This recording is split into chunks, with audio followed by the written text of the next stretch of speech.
Thank you, ma'am. The analysis session. Thank you again.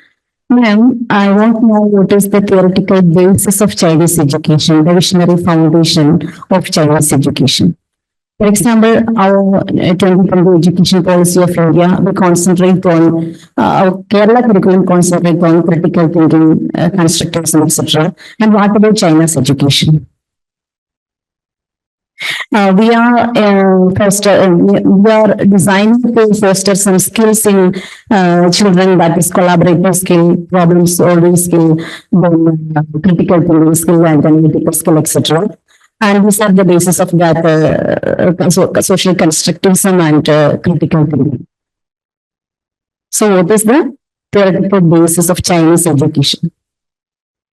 Or the visionary foundation of Chinese education? Maybe here I will, it's a very good question. I think globally, the question is about what is the theoretical basis of education, how much our system is oriented towards cultivating critical thinking, problem-solving skills versus, I guess you're saying, versus theories or content knowledge, right? That's a question, right, Sajida? Yes. Yeah. Eileen, do you want to come in here? Thank you for the question. I think as in the Chinese context, of course, I can say all the schools in China now are pursuing the 21st century skills like critical thinking, blah, blah, blah. But since we entered 21st century, which is 2000s, the Chinese government started the most fundamental curriculum reform, which is actually transforming from the knowledge-based to a quality-based curriculum. And since then, I think the whole curriculum and the pedagogy now are transforming from the very much examination-based or knowledge-based to we want the students mastering more on critical thinking, collaborative skills, or communication skills, kind of. Particularly the new round of curriculum reform, which started from 2022, we have a brand new competence-based curriculum, which all the essential skills is all involved and integrated into the curriculum in details. So that's what I'm trying to say. Yeah, Xiaoyan, please. Yeah. So it's the curriculum, basic education curriculum, and goes usually is revised about every 10 years in China over the past 4 or 5 decades. And they do not change very quickly, but usually they have a very meticulous way of changing only about every 10 years. And there is a very clear movement and a trend towards more competency-based rather than the knowledge-based. And of course, it's still a process, a journey. Nobody really knows how best to do it, but I think more and more we are talking about interdisciplinary learning or project-based learning, and more the schools having more space in developing the school-specific courses or curriculum to sort of to activate innovation at a school level. So I don't know if they totally got it, but I know it's very much a process. The other thing I want to say is that there's actually a lot of overlap between, if you look at the PISA is supposed to be a competency-based assessment. If you look at OECD, its intention, objective, it will say PISA is not curriculum-based or knowledge-based, but it's actually supposed to be a competency-based assessment. All the questions tend to be embedded in the real settings, like the question I had in the first slide, the warm-up, right? So I have to say there's a lot of overlap between actually subject knowledge and problem-solving skills, especially in mathematics. This is something actually I feel we need to emphasize more. Most of us have been talking about knowledge-based versus competency-based critical thinking, so as if they are entirely separate.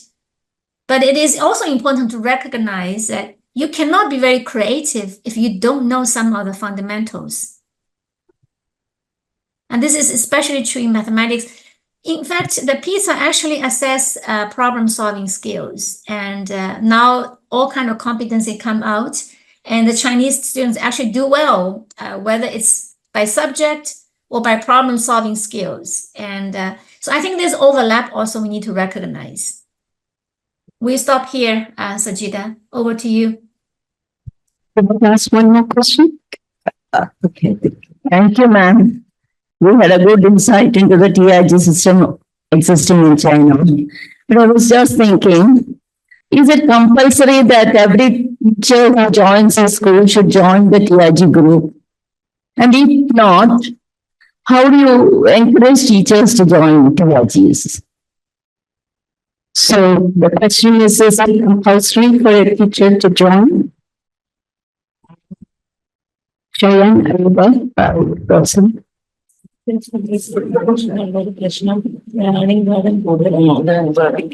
sorry, I lost connection a little bit. Can you hear me now? Yeah.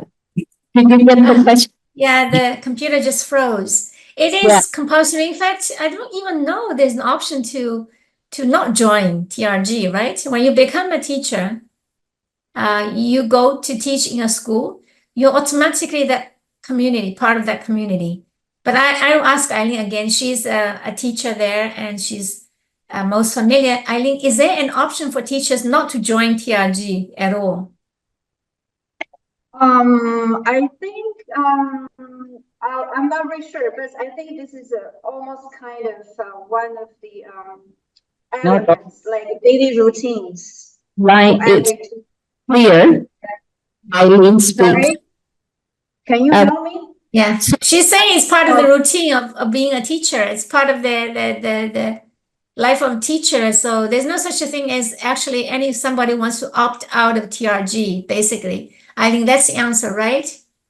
Yes, and basically when we're saying TRG, particularly school-based teaching and research groups, it's actually part of the school structures. It's part of the structures. So everybody just involved in that structures. For example, you are mathematics teachers, you are belonging to the mathematics groups.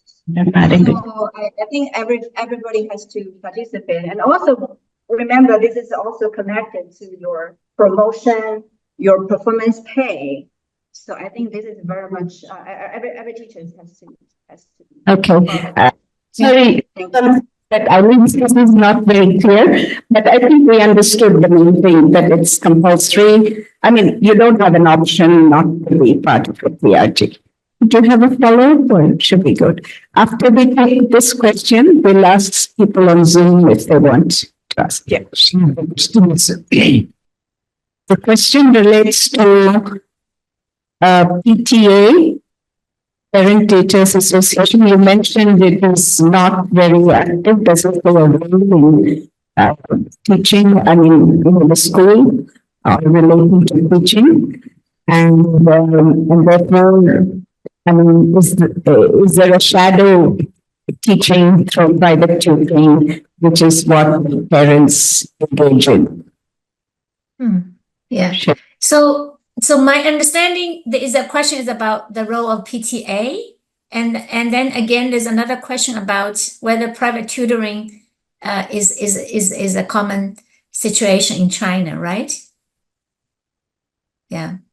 Yeah. So on the PTA, the study was done in about 2014, 2015 when we published the report, and we surveyed the Shanghai schools.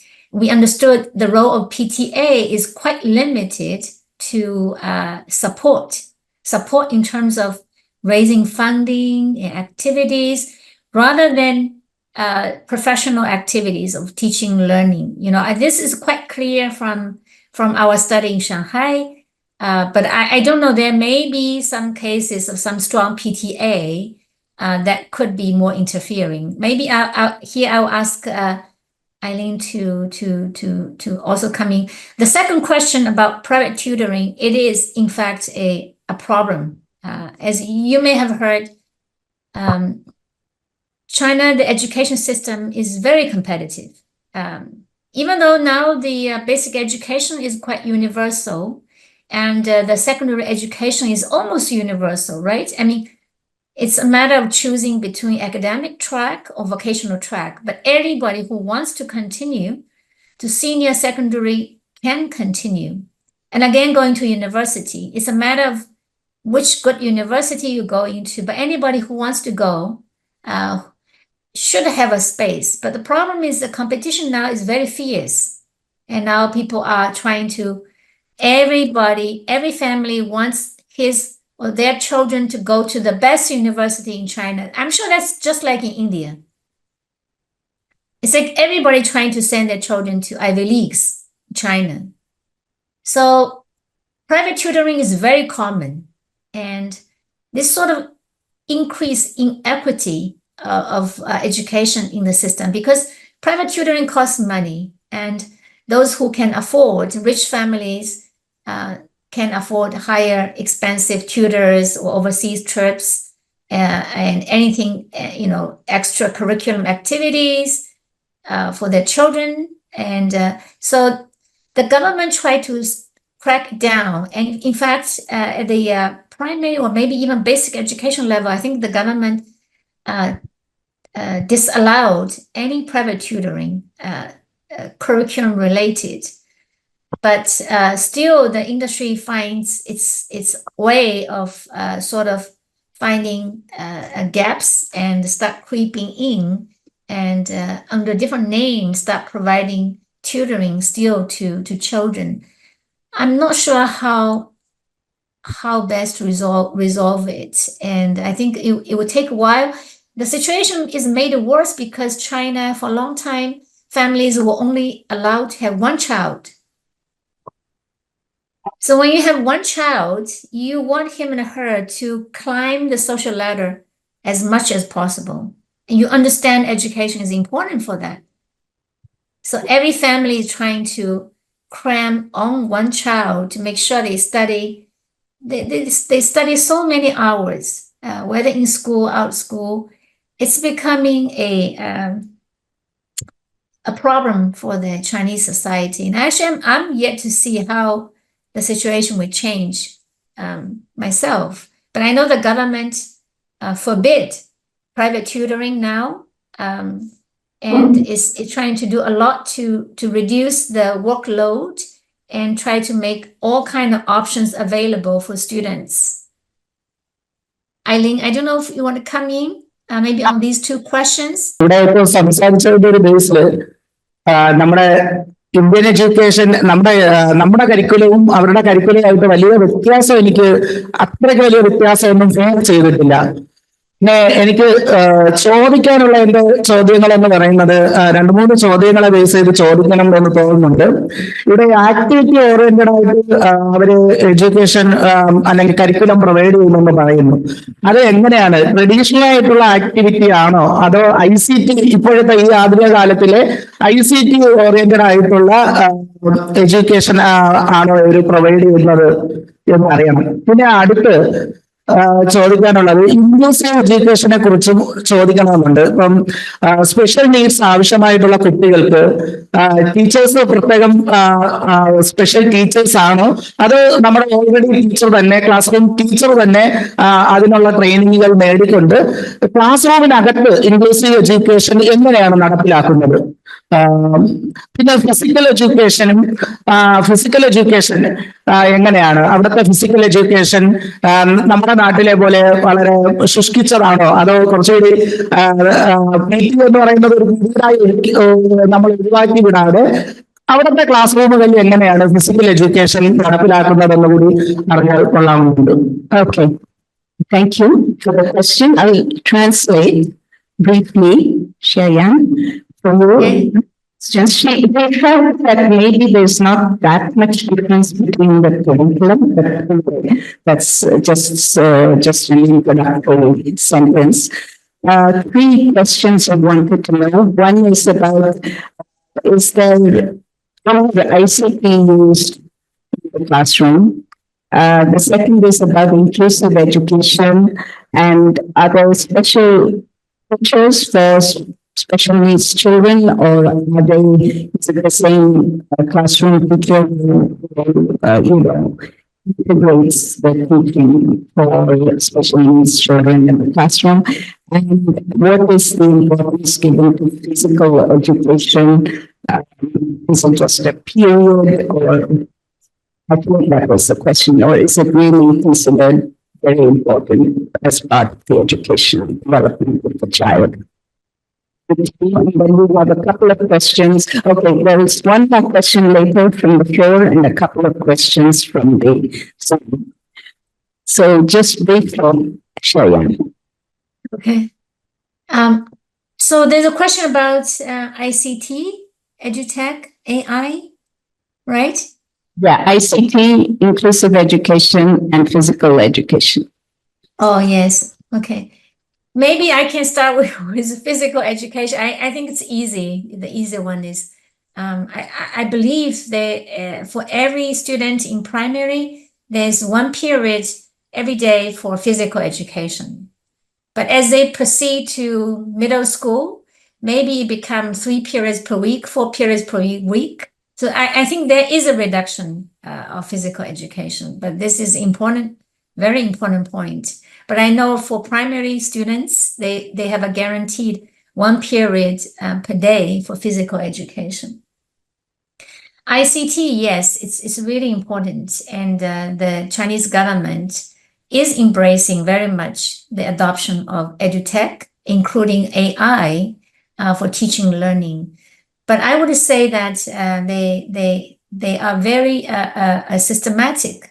I think in the beginning, it was it helps that China as the nation invested heavily in infrastructure, right? Now we talk about almost 100% coverage of internet in China, including very remote areas. They cannot access internet. So this enabled the adoption of EduTech. And also the national government, I think, has established a national sort of e-learning platform, which is available.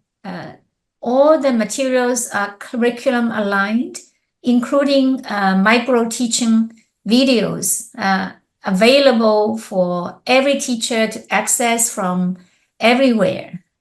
So that is definitely, and provinces like Shanghai sometimes have their own dedicated teaching learning platform with their own resources.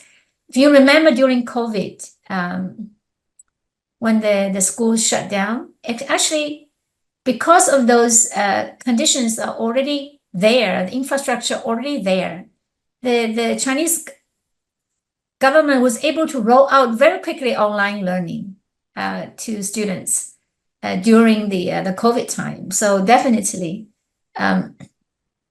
So for the I think this, in terms of involvement of edutechs and the quality assurance of providers and the vetting, I don't know much detail, but I know it's much more stringent in China for the vendors and in terms of quality assurance than compared to many countries I've seen, because I think it's important for the government to be wary of private sector, especially not to be captured by certain companies, right? And certain particular services. And it's possible that the Gulu is asking that maybe certain types of companies are not allowed to bid for education equipment or edutech provision for public schools. It's not possible. It's possible, Gulu. Thank you for sharing that. I'm not entirely up to date, but I know there's a very stringent bidding requirement, and the government is rightly saying that I don't want any company to capture the schools and so forth. Okay, And Xiaoyan, AI also, yes. we have just, sorry There's to, inclusive education, right? Right. There are, for those who are severely, there's very good screening of students, health screening, starting from early childhood education to primary, secondary, regular health check. And from there, they screen the students. I think for those who are medically severely handicapped, there are dedicated specialized schools for the deaf, schools for the blind, and so forth. But for those who are not so severe, they are now mainstreamed into the regular classrooms in terms of inclusive education. I think that these are the two questions, right? okay. We will have one more question from the floor and then we will go to the Zoom participants. First of all, I express gratitude for the wonderful presentation, and it was an eye-opener for everybody because continuous professional development is required for teachers.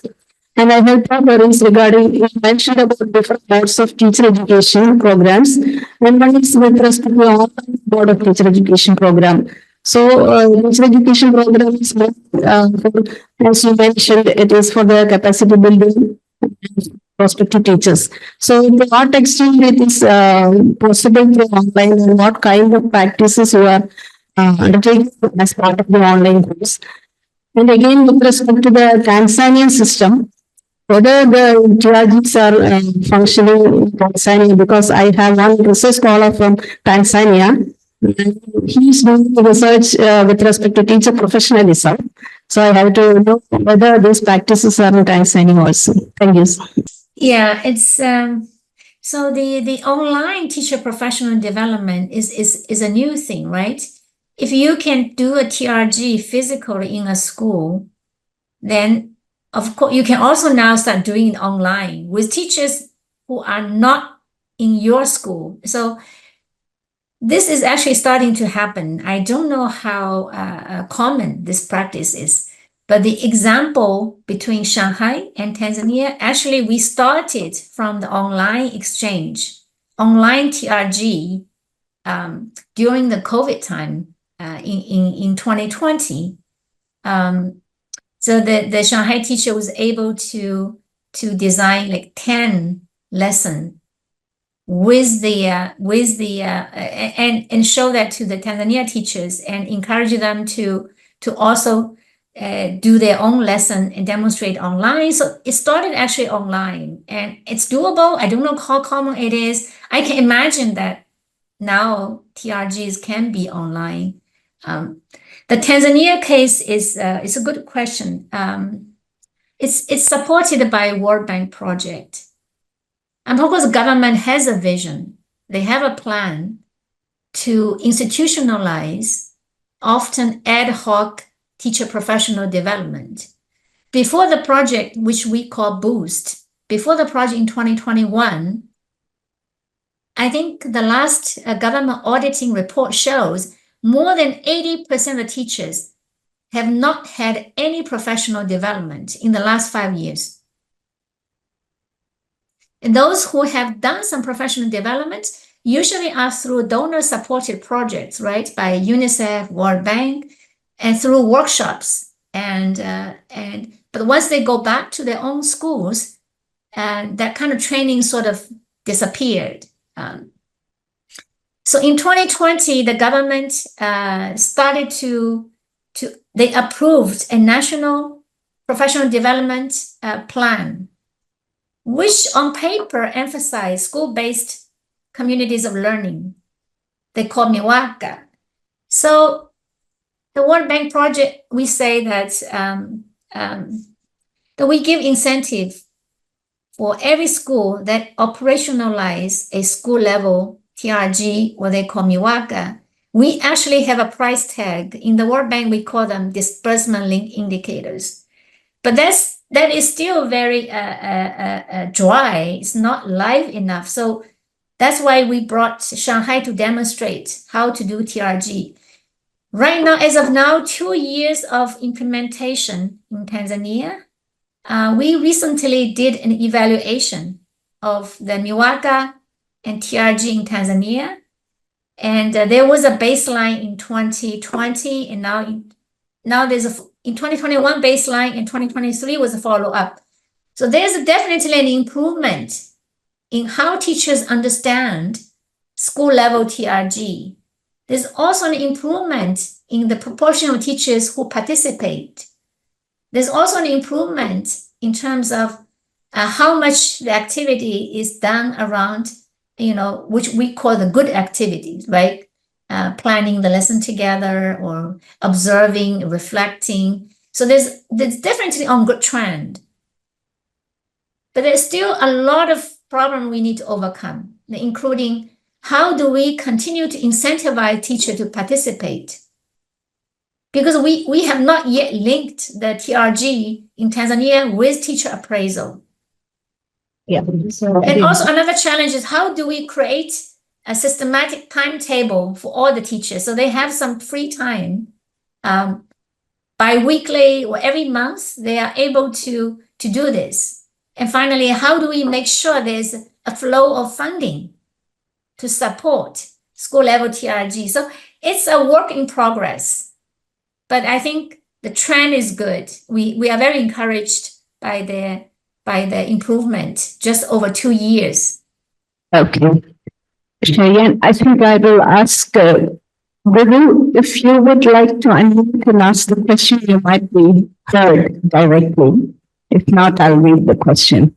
The questions are on the chat, so I think partly Eileen has answered. If there is anything, if she would like to elaborate, I would like to know more about the role EdTech is playing in Chinese education system, particularly private vendors. She mentioned a bit, but if she can elaborate, that will be great. Yeah, so I sort of generically know that there's very strict quality assurance, and but I actually don't know quite much in a practice level how this is done. I will still ask Eileen if you want to come and elaborate a little bit, if that's okay. Is it on quality assurance or ICT integration or? It's hard to follow, Eileen, but we're not able to. Okay. But maybe I could attempt an answer because I did go to China recently. Looked at partly the ICT the rules. So as I don't know if this is true across China, it was just a Guangdong project, a Guangdong province, which is one of the more advanced provinces. ICT rules is first of all very pervasive, at least in this province. The main thing was a teachers platform called Bandung platform, which essentially listed all the kind of materials that could be used for different lessons. I think there were two aspects. One is, yes, as Xiaoyan said, it's a very strict kind of elaboration of the requirements of this ICT. So the ICT platform itself was provided by private providers through a competitive process. But the specifications, not only of the equipment, but of the content, was laid down by the provincial government or the county government, and the kind of support that had to be provided, including training on that equipment and on the resources, that was also specified in the contract. So it's not that somebody goes with a product and pushes it onto you. It's actually the government or the county or the province that elaborates the content that is required. The company then provides it according to that, and then there is kind of quality checks and so on. Okay. Teachers can then add to that content. So again, it is not just proprietary material. It belongs to the school or the county or whatever, and you can add to that content. Lastly, what was interesting is the TRG, the Teacher Research Group, actually, as part of the lesson plan, then they discuss how to integrate some of these resources into their lesson plan. And then they start sharing materials with each other, which have to be vetted just to be sure that it's accurate and so on. So there's a vetting process also. And finally, Guru, I mean, I don't know how much this had taken off, but they had also started doing, I think it was one of the universities was piloting an approach where the observation, which is usually done by teachers and others, like the peer observation, this would be recorded with the teacher's permission, of course, and then analyzed using AI, so that the teacher then gets feedback on their own teaching, but it is still part of a collaborative exercise, not as, you just have a product that tells you immediately, or you're doing this wrong, or you're doing that wrong, which is how a lot of the software was. But it's to reduce the data collection effort and effort, and we will pilot this in one of the universities. So I don't know if that has answered your question, Guru, or would you like a follow-up? No, thanks, Sajida. That was wonderful. Thank you so much. Okay. Are there more questions on this? Sorry. Okay, Eileen says it's now one of the focus areas of education system. So in the chat, but other questions? I realize this is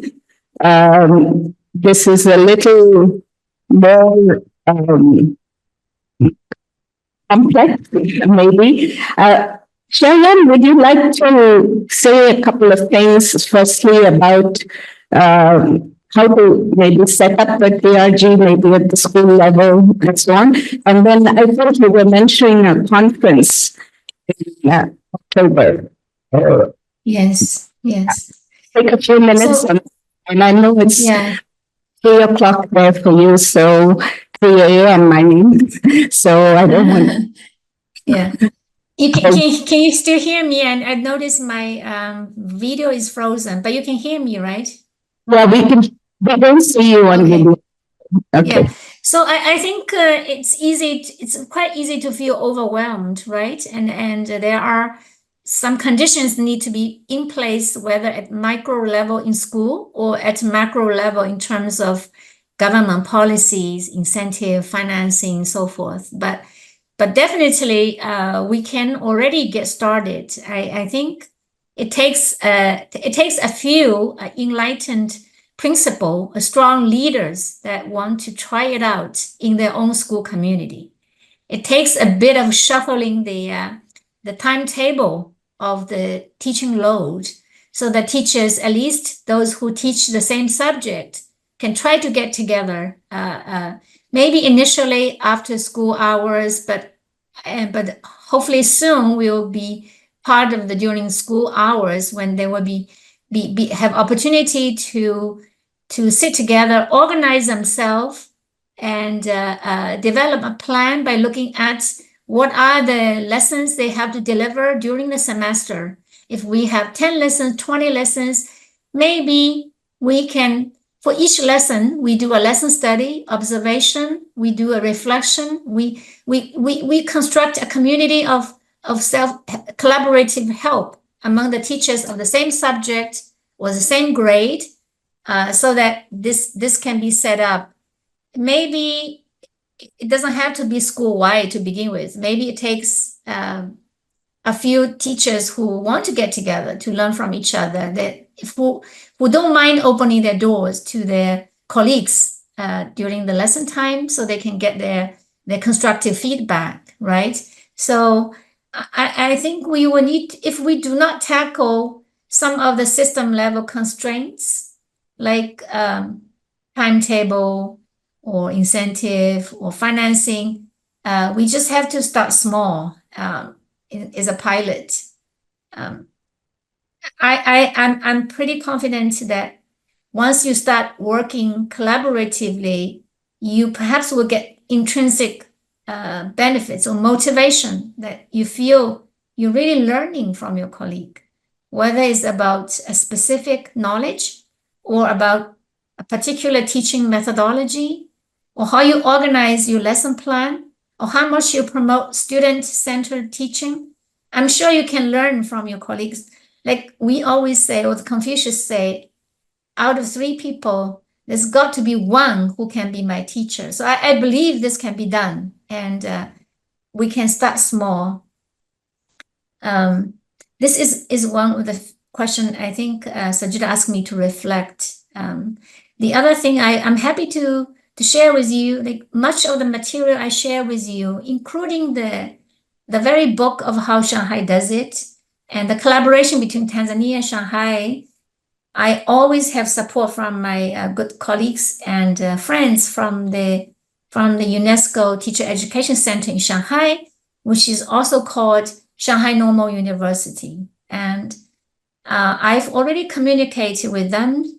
Sajida asked me to see if they could sponsor potentially one of your group to join a conference. It's the Global Conference on Teachers, the Chinese Belt and Road Teacher Conference sometime in October, November. So I'm very happy that they said they could sponsor one person, but I think they should be okay if we organize a team of 3 and 4 to visit Shanghai to observe firsthand how TRG is practiced and how it could potentially be beneficial, and how we can start here as well in your state and in your NGO. So I'm happy to share that good news. I'm sure Sajida will follow up with you to see if there's an interest. If you can mobilize additional funding for that, if you want to send a slightly larger group. So Yeah. that's very welcome news. If we can send a few teachers from here to the conference in Shanghai in October, which will be at the Shanghai University, which is also a UNESCO Center for Teacher Education. Or the other countries there, they're happy to sponsor, but also extend invitations to the larger group. So we will work on that. So we can go who is interested and how it would benefit our state, because obviously this is not just for individuals, but we would like to see we could share these practices more broadly. I think I missed one question. Professor Jamila, are you still online? Would you like to ask your question? I don't know if she's still online, but her question, yeah. Okay, last question we'll take that is about the examinations, the evaluation system in China. Sajida, can I comment at this point? Go ahead, Professor Jamila. Yeah, actually, I listening to what has been said. You have a very good system in place, but one of the things that still troubles Kerala schools and Kerala students is the way evaluation is done and how we have all become very examination oriented. And that is why private tuitions matter. That is why school teachers have to work around the clock in order to meet the examination requirements. I just wondered how you go about doing it with an examination at the end of it, but with time that you find for the TRTs and the way they work together. And if that happens, what is the kind of changes that we need to bring into the examination or evaluation system? Yeah, it's the competition examination continues to be a challenge in the education system. As I mentioned, because not everybody can go to the best university, and because there's so much expectation on the single child from the Chinese families. So right now, because the examination, there are only two important examinations in China. One is administered at the end of compulsory education period, right? So at the end of the junior middle school and end of ninth grade, there's a very important examination that is administered, I believe it's by the local government, the cities, at the city level. This examination determines who goes to academic high school and who goes to TVET schools. So it's quite critical, but it's not nationwide. I believe every local government administer its own test, and based on the score of that test, stream the students in academic versus TVET streams. The second most important examination happens after the senior high school, after 12th grade. This is called college entrance exam. I'm sure you have similar.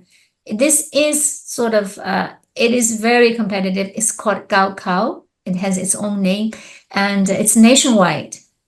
So graduates from high schools sit for 3 days every year. Usually it's June 6th, 7th, 8th. Even the dates are set.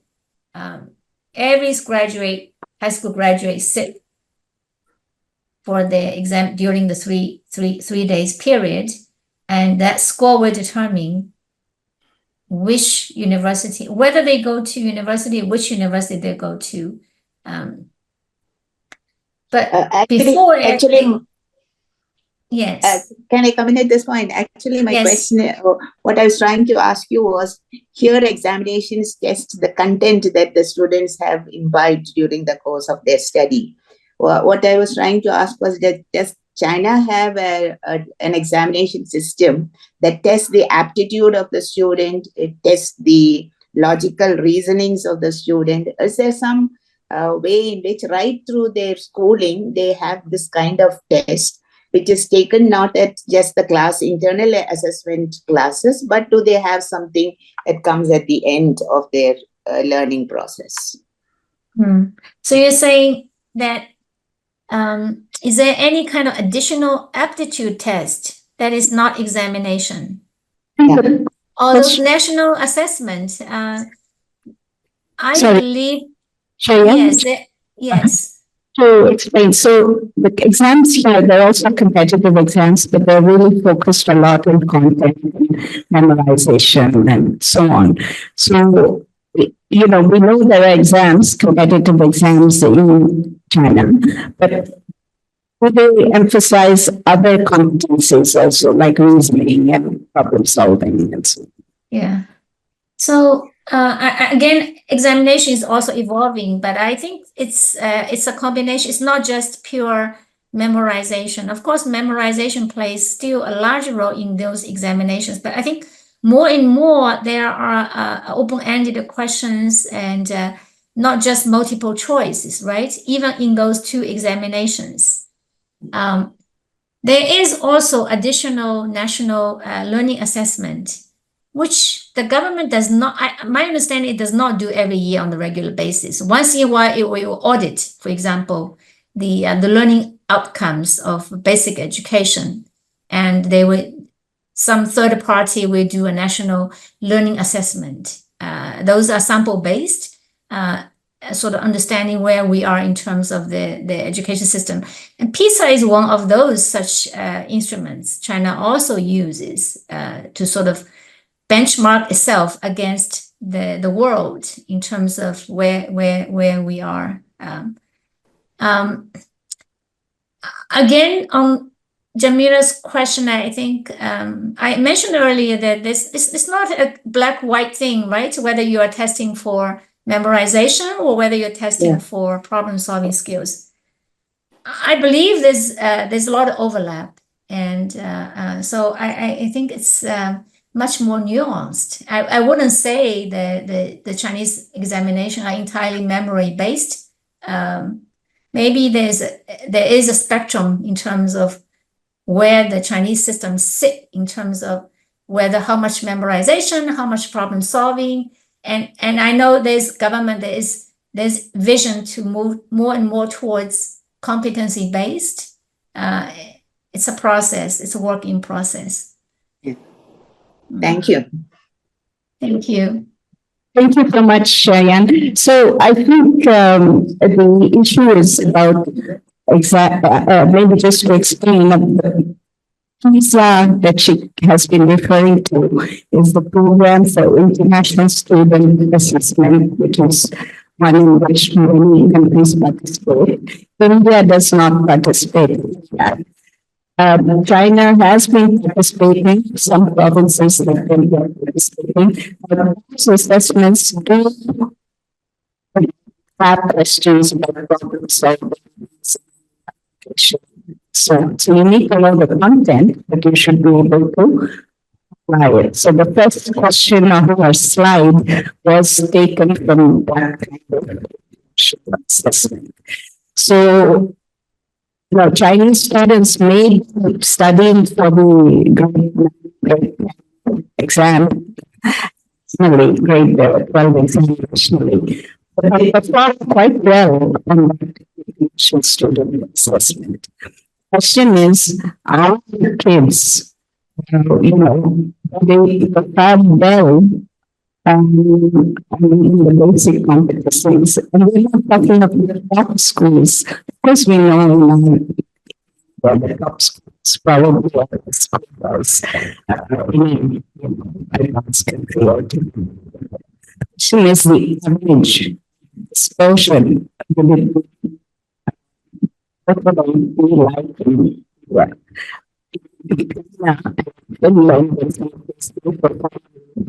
countries?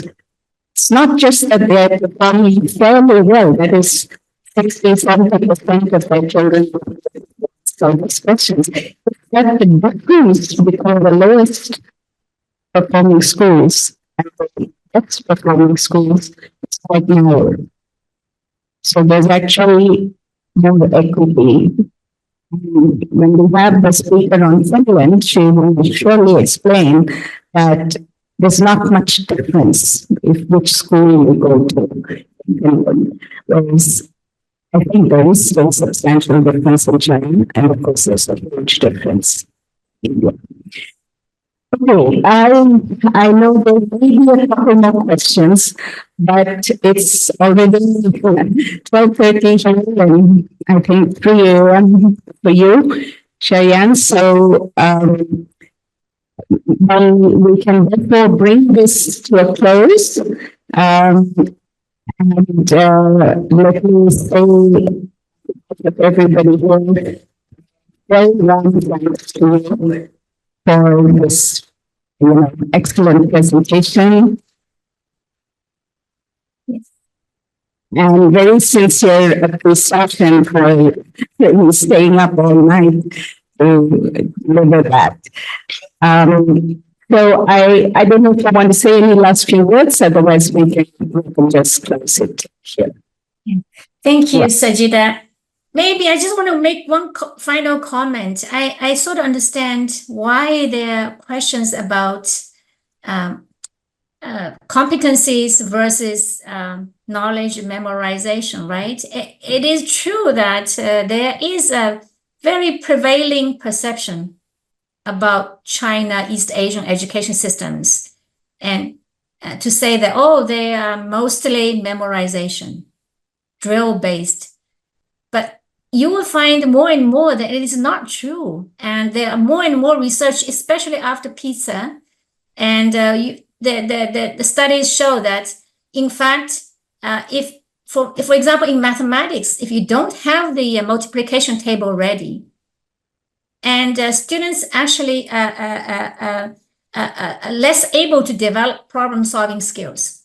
So there needs to be a balance very clearly between memorization and understanding. And you cannot expect the students to solve the problem without knowing the basic facts. I think this is something I want to say in the end.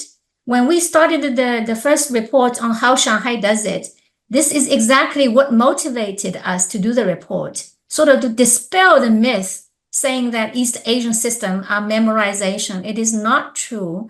And in fact, in the Chinese language, the very word of knowledge does not mean it's different from skills.